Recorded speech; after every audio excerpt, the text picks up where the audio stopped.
First, how do you fight or even explain the invisible machine? Imagine the future. A strange new weapon detonated high over a large city. No explosion, no visible destruction, but everything electronic within the range of this weapon dies permanently. Every electronic gadget in every home and office disabled. No computers, no TV, no life support systems in hospitals, no water supply, no heat, no lights. Truly a return to the Dark Ages.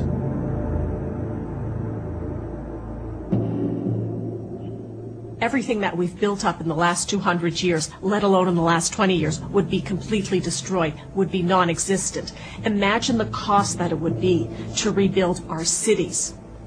Think of it in terms of transportation. We might even have to pump water. It's at that basic level. Imagine a full range of new weapons. One can take out the electricity in your city. The other can destroy you. We have been testing what I'm going to call microwave weapons for crowd control. You can affect a large area by sweeping the beam and making sure that people are in the beam long enough to get a very nasty sensation of being cooked, which, to a very fine depth, they are. If you haven't heard about these weapons, it's no surprise. Their development has been secretive, and they sound more like science fiction than reality. We're just learning enough about the science to be dangerous. It's like giving a kindergartner a hand grenade and hoping they don't pull the pin. Welcome to the world of electromagnetic warfare.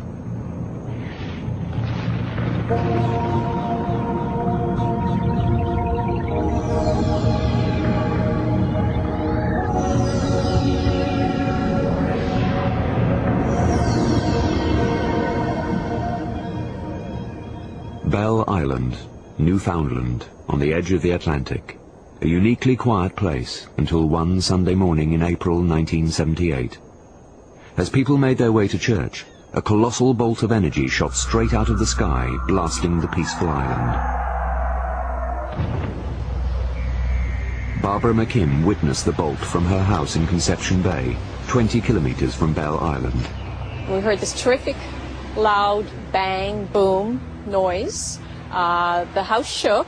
The dishes rattled in the cupboards. We ran to the living room window and looked out in time to see an oval-shaped object that was moving very, very quickly, and it just seemed to leave a bit of a trail behind. It was quite loud, quite deafening. There was no wobbly movement or anything, no, it was just a trajectory that was heading toward, as we thought at the time, the ocean, but subsequently it did land on the island, yeah. The bizarre beam was seen by dozens as it exploded onto the property of Jim and Susie Beckford, shattering the solemn Sunday morning. Television sets exploded, fuses shot out of the walls, balls of fire tore through houses.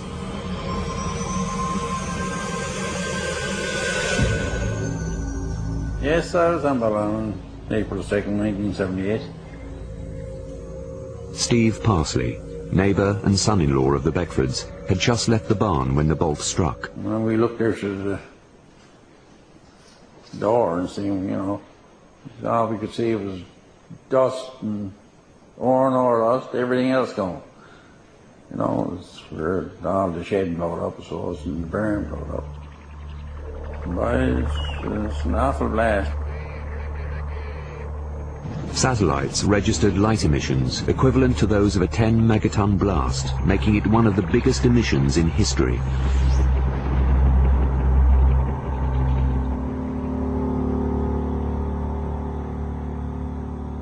In Ottawa, Canadian military scanners also picked up the 10-megaton blast. The Prime Minister was alerted, and Fire Inspector Jim Farrell dispatched. As soon as I saw the fuses and the embedment in the wall, I knew I had something here that was different. I was amazed. The barn was in shambles. Chickens and hens were dead. When I saw the electricity after, or the supercharge after attacking the nails in the floor, when I went outside, I noticed the wires, the insulation just ripping off the wires. I showed Mr. Beckford. He was amazed. He said, "My God, what was it?" And I said, "Boy, I don't know."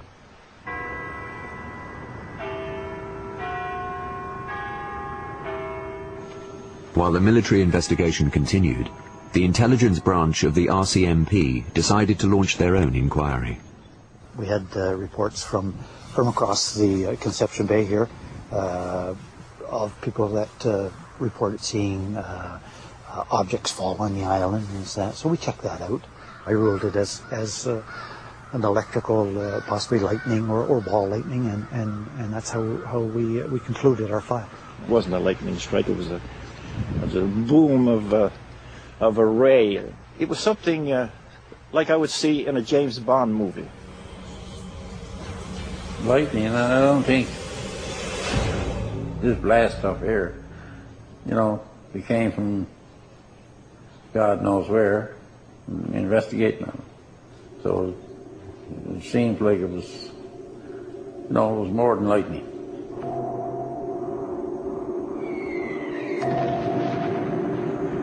The official reports concluded that the blast was caused by ball lightning, but the local residents were skeptical and wondered if it had really been caused by a failed military experiment.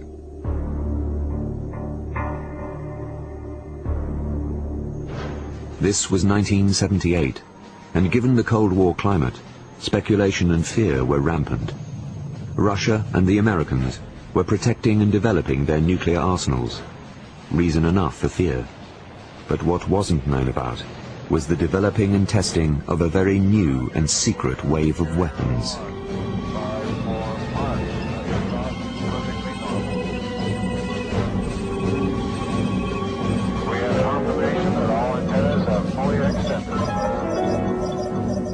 By the time the blast occurred on Bell Island, these electromagnetic or directed energy weapons had been in the works for 30 years. This research has continued and will usher in a whole new way of war. The revolution in military affairs, the RMA as the military calls it, which is a total shift away from bombs, bullets, and ordnance into energy weapons as the primary driver, whether it be high-powered lasers, ion beams, microwave radiation for creating heat sensations on the body. This is where the direction is going. And the military, in a paper called The Revolution of Military Affairs and Conflict Short of War, written in 1989 by the U.S. Army War College, talked about this shift, and they equated it to the discovery of, or the introduction rather, of gunpowder in the Middle Ages in Europe and the introduction of atomic weapons in the last century. The change that's taking place now is just as profound as the changes that took place then.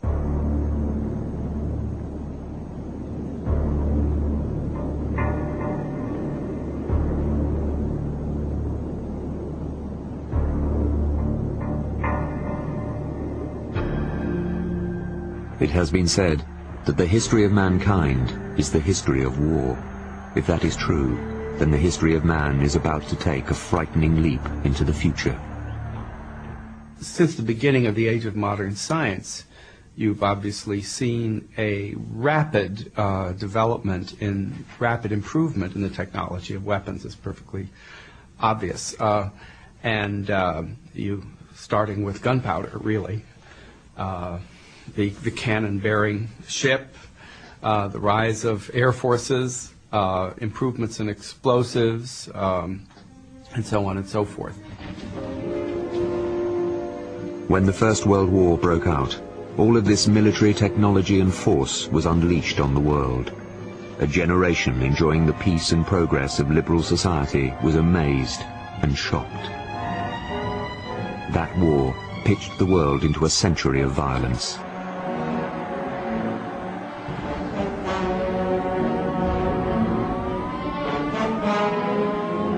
This ascending curve of technical capacity to unleash violence, of course, reached its absolute apogee with the appearance of the nuclear weapon. This really brought to a culmination a tendency that had begun, way back in the Stone Age, when the first human being picked up a bone and started beating his rival. It really began there and continued all the way to the nuclear weapon. The prospect of mutually assured destruction might have kept the superpowers in check, but it did nothing to slow weapons development. As the 21st century unfolds, the same technology that gave us the benefit of cell phones, microwaves, and remote control is now being applied to a completely new array of powerful weapons. A development veiled in secrecy, until a certain New York Times reporter started digging. Well, the New York Times wanted to do a story on the new frontiers of military technology, and we have done a lot of work previously on what have been called smart bombs and the satellite-guided munitions. We really wanted to find really what the next frontier was. And I did some reporting, talking to some military analysts that I know, and also some people actually in the investment community who follow companies that make their money off government contracts. And they mentioned to me this whole new category of weapons known as directed energy or electromagnetic weapons. And that's really how we found out about it. And then we started doing some reporting. And one of the hard things about it was that the government really didn't want to come forward with a lot of information. Most of these programs still remain secret or classified. Manufacturers are now developing a full range of electromagnetic weapons which pack an invisible wallop, hundreds of times more powerful than the electrical current in a lightning bolt. One can blast enemy missiles out of the sky. Another can be used to blind soldiers on a battlefield. Still another to control an unruly crowd by burning the surface of their skin. If detonated over a large city, an electromagnetic weapon could destroy all electronics in seconds. Though their effects may be different, they have one remarkable feature in common. They all use directed energy to create a powerful electromagnetic pulse. What is an electromagnetic pulse weapon? Actually, you can think of it, probably too simply, but not terribly inaccurately, as a lightning bolt on steroids. Right now, an electromagnetic pulse from a lightning bolt is a pretty crude club. The wavelength is way too long. So ideally, what you would like to do is shift the energy of the electromagnetic pulse from the long wavelength of a lightning bolt down into a microwave. Now, what is a microwave? Microwaves are all the waves between a meter and a millimeter. Now think of how well that couples with everything in our society, because almost everything we use electronically fits between a meter and a millimeter. If you look at a standard electromagnetic device that's made to read electromagnetic pulses like your cell phone, here's an antenna. It's actually made to absorb electromagnetic radiation. It's just not designed to take the power of the pulse of an electromagnetic weapon. These electromagnetic weapons can be used to destroy basically anything with a chip in it. Not only communication systems and devices, but power systems, television and radio systems. Even most cars these days have an electronic ignition in them. And if they were deployed in the relevant place, in our society now, and in many countries, anything with a chip in it could be disabled.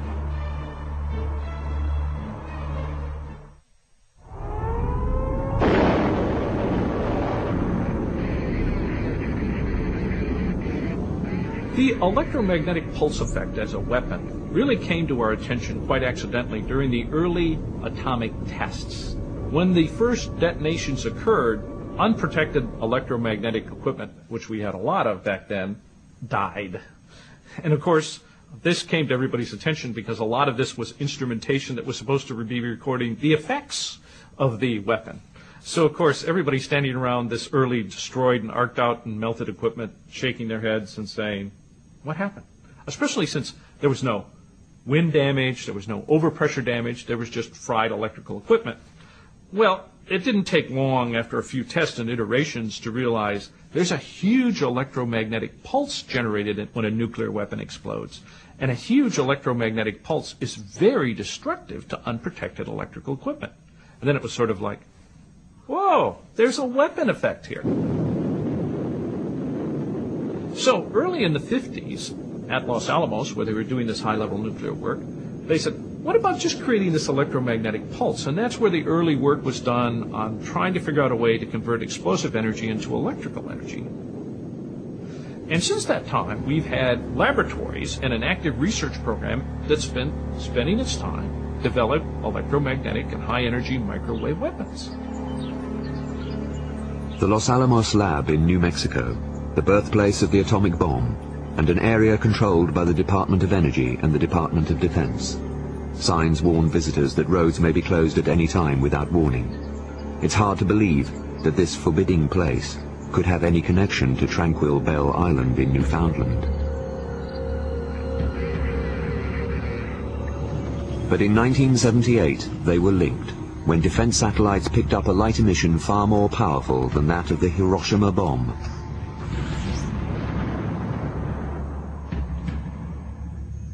This prompted the dispatch of 2 scientists from Los Alamos to Bell Island.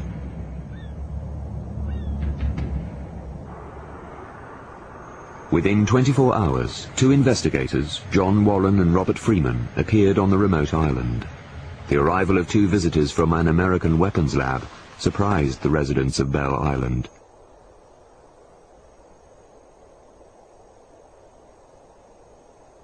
But the situation became even more bizarre with the arrival of a Russian general flanked by US and Canadian military personnel. Why would the Russians cross continents in order to conduct an investigation at the Beckford home?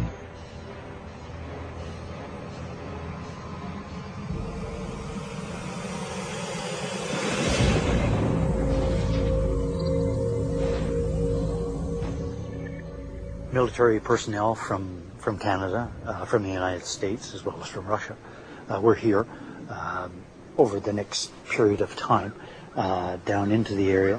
They came to the office and wondered if we had anything different than what they had obtained themselves, which we didn't. We shared stories.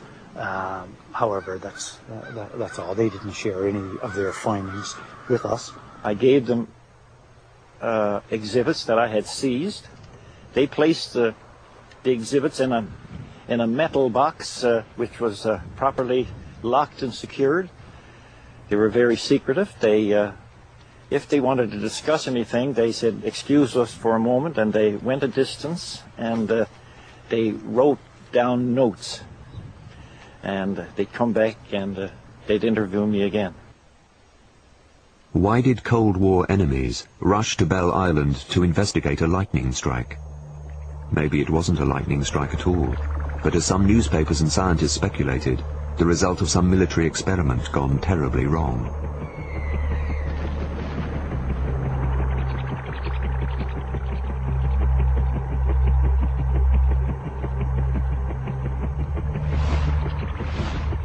The precision of our electromagnetic pulse, much like the precision of our regular munitions, our conventional munitions, has increased significantly. So we'll be able to take out the electricity in a city block or in a command and control center, something like that. If we were looking at what an electromagnetic pulse might look like, if you could see it, it would be sort of like when you see in the cartoons when there's a pulsating cone of energy that comes out of something, that comes down from the line of sight. That would kind of be like what an electromagnetic pulse would visualize like, if you could visualize it. Electromagnetic waves come, of course, in all sort of forms. People may not realize that the light that that makes me visible in this moment, all right, is an electromagnetic wave. It's a particular part of the what we call the spectrum of electromagnetic waves that our eyes are sensitive to. Electromagnetic waves are also heat, for example. When we say that the sun warms us up, it's a particular form of electromagnetic waves that we don't see, but that our skin sees, and sees it as warmth. We are in a soup of electromagnetic radiation. Almost anywhere you are, you can pick up your cell phone and receive a phone call. You can turn your TV and some signal will come through. These electromagnetic waves can be harnessed and used in a variety of ways. In Alaska, there is a facility that does just that. H.A.A.R.P is a directed energy experiment being undertaken by the US. From H.A.A.R.P's wide field of antennae, the waves are focused and beamed into the ionosphere high above the Earth's surface. The ionosphere is part of our atmosphere. It contains electrically charged particles and acts like a mirror, reflecting radio waves back to Earth.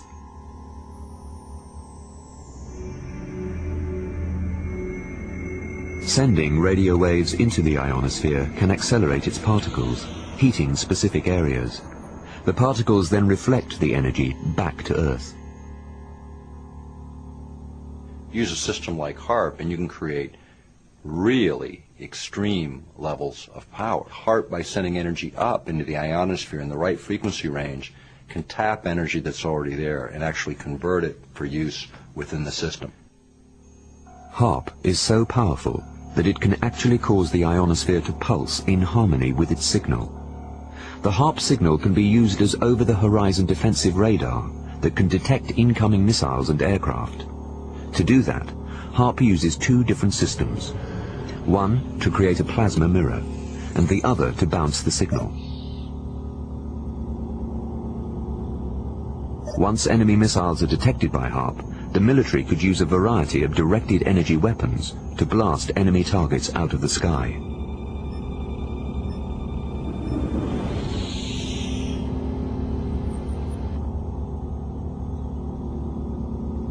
H.A.R.P is a acronym actually for High Frequency Active Auroral Research Project. It started with Dr. Bernard Eastland's really a visionary approach to missile defense, looking for a way to really deal with the threat of intercontinental ballistic missiles from either rogue nations or our traditional adversaries. Basically, the antenna, as originally conceived, was to be big enough and powerful enough to make major modifications to the ionosphere. This was all done at the height of the Cold War, and my focus was on defense against a major Russian missile attack. The plan was to make a shield over Canada, over the United States, over the whole world, which a missile could not penetrate. While the Americans were developing this technology, the Russians were conducting similar experiments. Some speculated that the Belle Island blast was the result of Soviet testing of directed energy weapons. The theory was that Belle Island had acted like a giant magnet. The place contains vast underground iron ore deposits and abandoned mines laced with miles of copper piping. The belief is that an electromagnetic signal passed over the island in 1978 and was drawn down by its magnetic field.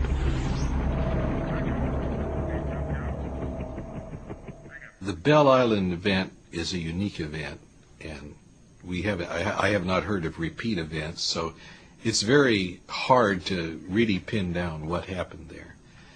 But the types of things that might have occurred involved high voltages, involved electrically conducting paths through the atmosphere, and a fully developed antenna, as I was describing, would probably allow you to induce voltages in pipelines, to do things that could create high voltages. In terms of Belle Island, you know, I can't speak specifically to the events that may have occurred there and did occur there in terms of connecting it clearly to a transmitter like H.A.R.P. But let's talk about some of the things that you could expect to see from these kinds of technologies being deployed. One of the big issues is what happens if the signal coming off the ground that gets focused up into the ionosphere acts as a conductive shunt. In other words, like a copper wire being plugged in to a power source. This energy then would act as sort of a conduit to draw energy off of the ionosphere. Now, what would that do? You would create the biggest bolt of lightning you've ever seen in your life, striking the Earth 40 times a second until all that energy was discharged.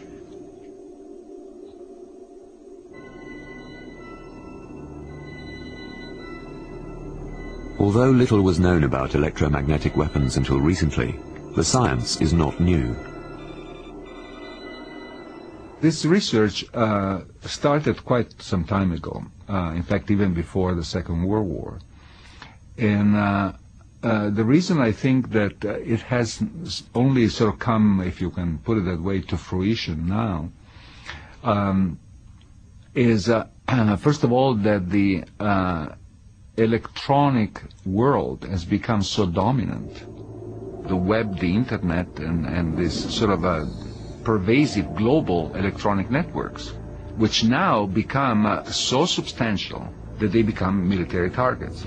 So if you can cripple whatever makes this global network vibrant and active and useful, you have a powerful advantage. The battlefield may already have changed. There was speculation that the weapons were used in combat in Kosovo in 1999. Then, during the war in Iraq in 2003, it was reported that a top-secret version of the Tomahawk cruise missile was fired. Shortly after the launch, the lights went out in Baghdad, though no physical damage was seen at the power plant. What we do know is that if a high-powered microwave E-bomb were deployed, it would have to be launched with a Tomahawk cruise missile. I believe, and my military sources indicate to me, that these devices have been used perhaps for the first time in Iraq, yes. But there's been no public confirmation of that. Are the days of shock and awe drawing to a close, to be replaced by invisible weapons and invisible machines? E-bombs, lasers, masers and microwaves will use directed energy to blow missiles from the sky, neutralize the enemy without bloodshed, and attack communication systems, throwing command and control centers into chaos.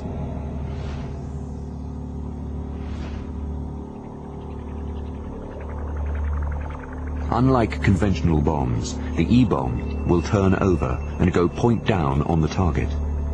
A massive current pulse runs down the bomb, driving the energy forward and dumping it into the microwave antennae.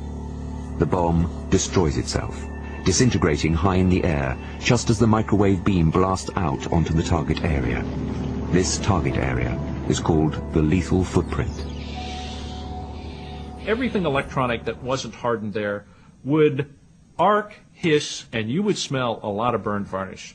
We've all burned out an electronic appliance in here, and you know that characteristic, uh-oh, I've cooked it smell. You would smell that a lot because your devices would be arcing over. The goal of the electromagnetic pulse weapon is to make portions of the circuit arc and burn. There's a second category of weapons that basically use laser energy. Whereas the electromagnetic pulse weapon is one big, powerful pulse, a laser is a continuously delivered stream of radiation with enough intensity to cause damage. We will be able to use high-energy lasers not only to defeat enemy aircraft and, even more importantly, unmanned aerial vehicles, which are small targets. We've actually successfully, in several dozen tests, defeated artillery shells with high-energy lasers that are directed at a very small spot with enough energy to detonate the shell in the air before it lands. These new weapons are not solely for use against artillery and communications. They are also designed for use against people. Obviously, one thing that's looked at is a blinding laser on the battlefield so that soldiers attacking, for instance, a particular position could be subjected to a broadband sweeping laser with enough energy to temporarily blind the soldier if he were looking in the direction of the laser. And we have been testing what I'm going to call microwave weapons for crowd control.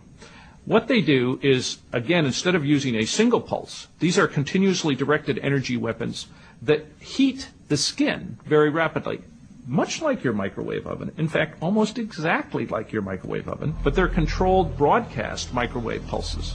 And obviously, you can derail a opposing force very quickly if all the soldiers begin to feel a burning sensation on their skin. That's truly a burning sensation.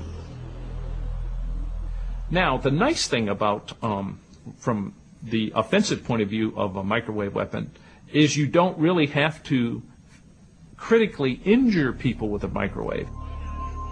In war-torn countries, it is not always easy to separate the opposing forces from ordinary citizens. By using non-lethal directed energy weapons, similar to the benign red laser pointers or supermarket scanners, the military could stop their opponents without causing them permanent injury. In Somalia, what you saw were Somali militia interspersed with civilians, not wearing uniforms, almost impossible to discriminate from the civilians who surrounded them, who were then using that as an opportunity to fire upon U.S. forces. In a situation like that, the ability to disperse that force using a non-lethal system would be very advantageous and eliminates the the situation of you having to fire upon civilians in an environment where that's the last thing that you really want to do. Obviously, if your goal is to cause your opponent to desist in whatever he's doing that you don't like, as opposed to killing him, then these are ideal weapons. And as we become more civilized, and as the face of war gets more widely broadcast, the days where I think it would be politically acceptable to create mass carnage on the battlefield like was in World War I, those days are past politically.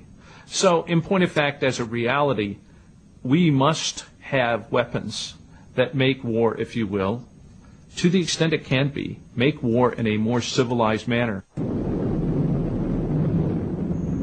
Electromagnetic weapons could be more civilized than conventional weapons, but the long-term effects of the atomic bomb were at first downplayed and poorly understood. Yes, atomic warfare staggers the imagination, but atomic warfare is still the old story. Get there fastest with the mostest. And because automatic bombing, although in the predictable future, is still not yet here, the best way to get the mostest there the fastest is by the wings of the Air Force. Every weapon has its unintended and its unexpected consequences. You only have to look at the nuclear weapon to see that. We see the Gulf War syndrome, now believed perhaps to be traceable back to exposure to chemicals during that war, maybe to the abused again in the new war. They're not really sure about it. Nevertheless, it's acknowledged that they have had health effects that the veterans of other wars did not have, and they're being compensated by the government.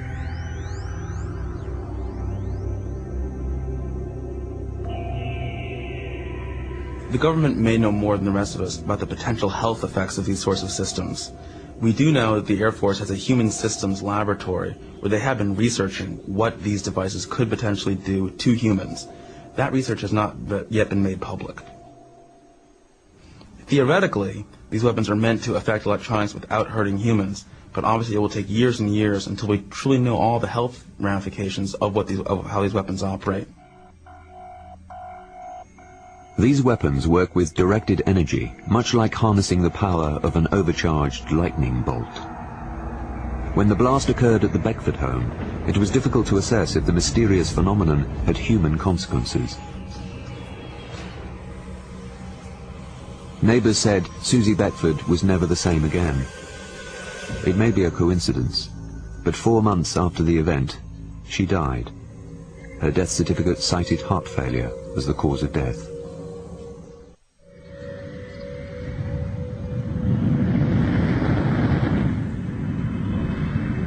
Well, it's been suggested that these weapons are more humane because they attack technology, computers and so forth, rather than human beings, and the VMADs attack the human in a non-lethal way. But that's a very tricky question because there's a distinct possibility, by the way, that others will get these weapons and turn it around and fry our computers and so forth. And believe me, the job of protecting weaponry from the electromagnetic pulse is one that has not been solved and may not really in principle be solvable. Because of its technological superiority, the U.S. military is certainly the most susceptible to those types of technological innovation. And that's why other countries who realize they can't take the U.S. military on in a fair fight are interested in developing these types of things because they think it's going to help them to even out the playing field. With every generation and every war, we witness new and improved ways to kill people. The atomic bomb of the Second World War, napalm in Vietnam, smart bombs in Desert Storm. America stands ready to stun the world with a vast array of powerful new weapons, and other countries are lining up for this new electromagnetic arms race. I don't know who has electromagnetic pulse weapons like the ones that we are developing. The reality is probably countries like China and Russia. Both do have very advanced military technology. China, for example, is at the upper tier of laser technology and things like that. So, I think those are the three countries who will develop this technology. Perhaps India might be able to do it. Because these electromagnetic weapons are so new, they are not controlled by treaties that cover conventional weapons. The United States has plans to build a missile defense shield over Canada's north to shoot down incoming ballistic missiles. This could lead to the deployment of electromagnetic weapons in space and unleash forces too powerful to control. I became interested in the Space Preservation Act and in developing the Space Preservation Act when I learned that our administration in Washington was looking at a program called Vision 2020. And Vision 2020 actually is a program for the United States to dominate the world from outer space. Now, I love America, and I'd like to say that we're number one. But let me tell you something. We don't need to be number one in weapons in space. The Department of Defense has been working at a facility in Alaska, which is doing research into effects of electromagnetic frequencies in the ionosphere. And that facility, which is called H.A.A.R.P, has raised concern among many individuals about how this research would be applied. For example, we know that, according to some of the research, as these energy pulses are directed into the ionosphere, they can have somewhat of an effect. What kind of negative effects remain to be seen. Electromagnetic pulses could punch holes through the ionosphere and destroy one of the Earth's protective layers in the same way that pollution depletes the ozone layer. Some people I know have worried about messing with the ionosphere. And I think that needs a lot of investigation, because at the time we were looking at something that could be used to defend us. 6,000 nuclear warheads looking at you kind of trump just about every other thing you might want to look at. But if they ever wanted to build this antenna as big as I was talking about, then you really need to look at side effects. A weapon can be used for protection, it can be used for deterrence, it also can be used for naked aggression. Just like the scientists that were involved in the Manhattan Project, at the end of the day, we're not responsible for where those devices were used. That decision was made by political authorities. The people involved in the development of these systems are by and large scientists at heart, and the decisions about how these devices will be used will be made by military and political officials. There are several acts on the books of both the United States and, of course, the United Nations that deal with the preservation of space and not using it for nuclear weapons platforms. But I don't think there's much in the way of verbiage addressing non-nuclear conventional weapons platforms in space. And as our recent decision to abandon the anti-ballistic missile treaty I think clearly demonstrates, when we develop a technology that we think we can validly employ to defend the United States, forget the treaties. We are going to defend ourselves. We are going to change the treaties to be consistent with what technology now permits us. That's just going to happen. Since 9/11, the temperature of the country has changed. I mean, to a very strongly pro-military view of the world. And at the same time, the risks or things that were thought of even a couple of years ago as things we wouldn't take, risks we wouldn't take, now people are more willing to take them in exchanging what they think is safety, security for their own personal liberties and use of new technologies that might have other impacts that are unanticipated. Directed energy is such a powerful technology, it could be used to heat the ionosphere to turn weather into a weapon of war. Imagine using a flood to destroy a city, or tornadoes to decimate an approaching army in the desert.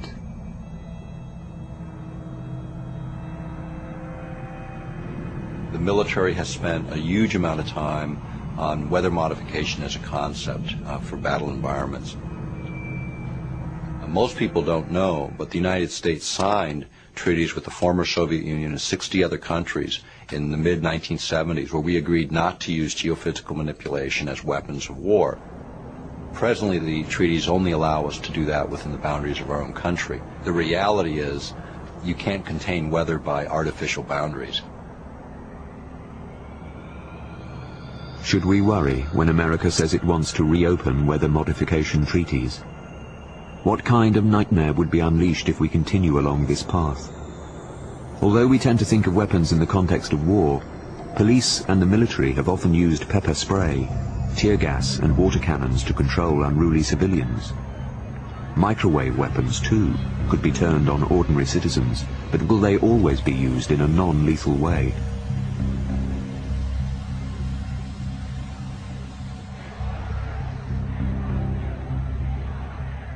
The theory is that you can do this in such a way that you can cause the discomfort, but without causing any permanent damage. That's a question, and it's a serious question. And the follow-on question to that is, if you can control it is one thing, but what happens if you decide you don't want to control it? What happens if you decide that this is a technology that you want to use as a lethal weapon?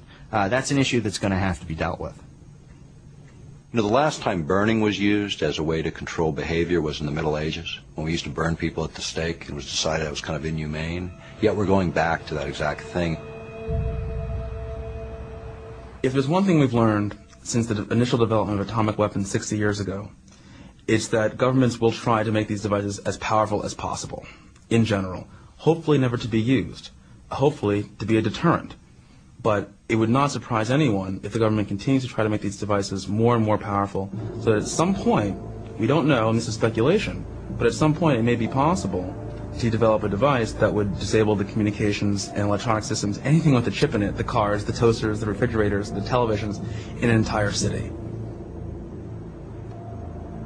If an electromagnetic pulse went off over a city, basically all the electronic things in your home would wink and go out, and they would be permanently destroyed. We're going to go back to the 1800s. With this kind of a society, we are not going to have refrigerators, dishwashers, and dare I say even a microwave. We're not going to have cell phones, telephones, and we're going to not have any form of communication as we know it. Without this communication, there's going to be complete chaos. There's going to be panic in the streets. Talk about issues of control and crowd control in particular. It's going to be complete chaos. We know that weapons manufacturers will continue to perfect electromagnetic weapons, but we don't know what the effects will be, either for the environment or for the people. Incidents like Bell Island's massive explosion of energy remain unexplained.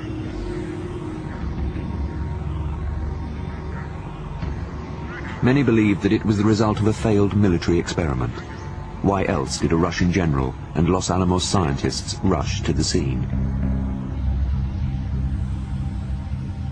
One popular theory was that Russia was attempting to beam an electromagnetic signal to Cuba, but the signal was pulled down because the island's iron ore deposits and miles of underground copper piping acted like a magnet.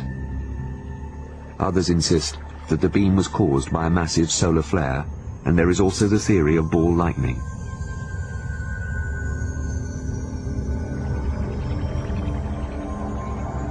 We may never know what really happened on Bell Island, whether the beam was a weapon or a natural phenomenon, but we do know that weapons which will copy the Bell Island blast are the future of warfare.